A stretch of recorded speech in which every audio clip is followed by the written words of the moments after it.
Assalamualaikum warahmatullahi wabarakatuh. Good morning everyone. My name is Ali Al-Fatih and I am from English Education Department of Islamic University of Maulana Malik Ibrahim Malang. Today I will present you about this book titled Theories of Translation. This book written by Jenny Williams. This book is published in 2000.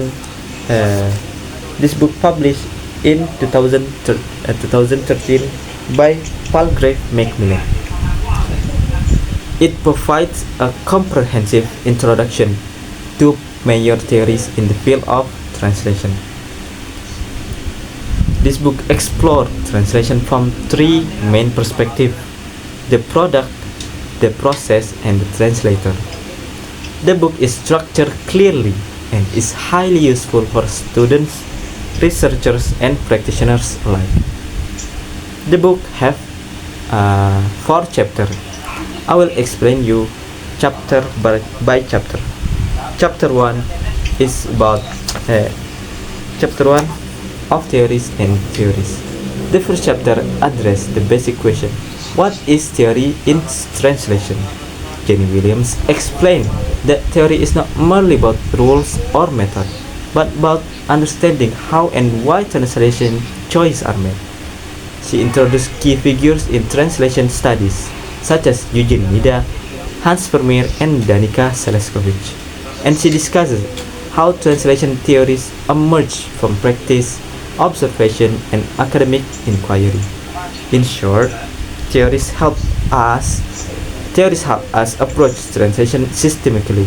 They give us tools to think critically about the decision we make as translators. The next is chapter 2. Chapter 2, theories about the product. This chapter focuses on the final product of translation, which is the translated text. One of the most well-known concepts is equivalence theory. Williams explained the difference between formal equivalence and dynamic equivalence. Formal equivalence aims to preserve the form and structure of the source text, and dynamic equivalence seeks to produce the same effect on the target reader.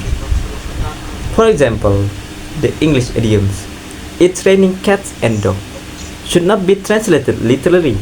A dynamic equivalent like "it's raining very heavily" is more appropriate and natural in the target language. Another important framework is Scopus theory, which belongs to the functionalist approach. According to this theory, the purpose of the translation determines how it should be carried out. For instance, translating a legal document requires different strategies compared to translating an advertisement.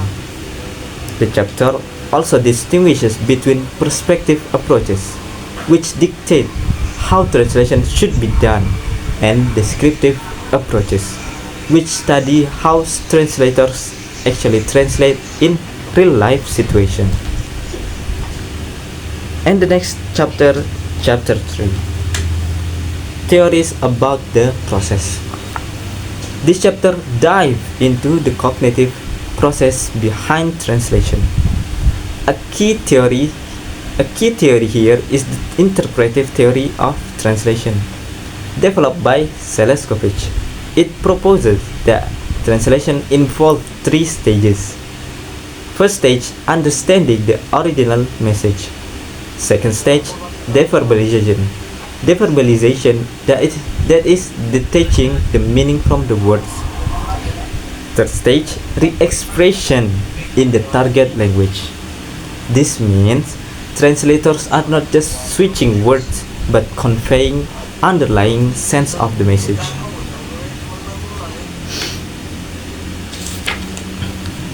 Example, when translating this sentence, the committee has decided to postpone the event.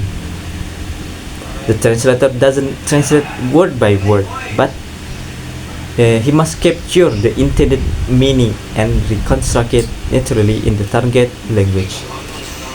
The chapter also refers to the other cognitive models, including schema theory, working memory, and internal monitoring mechanisms, all of which explain how translators think and make decisions during the act of translation. And the next is final chapter, chapter 4, theories about the translator. The final chapter explores the role and identity of the translator. Williams emphasized that translators are not passive machines but active cultural agents. They make ideological and ethical choices, and their identities, such as their gender, political views, and cultural background, may influence how they translate. She discusses post-colonial and feminist approaches. Post-colonial translation theory examines how language and translation are affected by power relations between colonizers and the colonized. Translators from post-colonial contexts might resist dominant norms by localizing text to reflect their own culture. Feminist translation focus on gender issues, questioning whether the translator reinforces or challenges patriarchal values through language.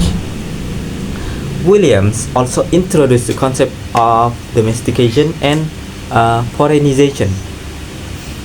Domestication makes the text feel familiar to the target audience. Foreignization keeps the original cultural flavor, reminding readers they are reading a translation. That is explanation about the book.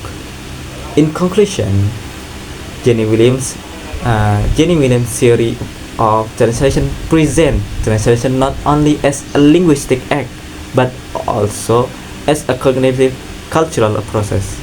The book gives us valuable tools to understand the complexity of translation and show us that theory can help inform and improve practice.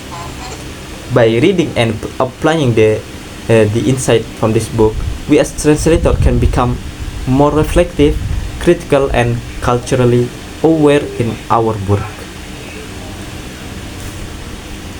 Okay, guys, after I explain you chapter by chapter about this book, I will explain you too about writing style of the book.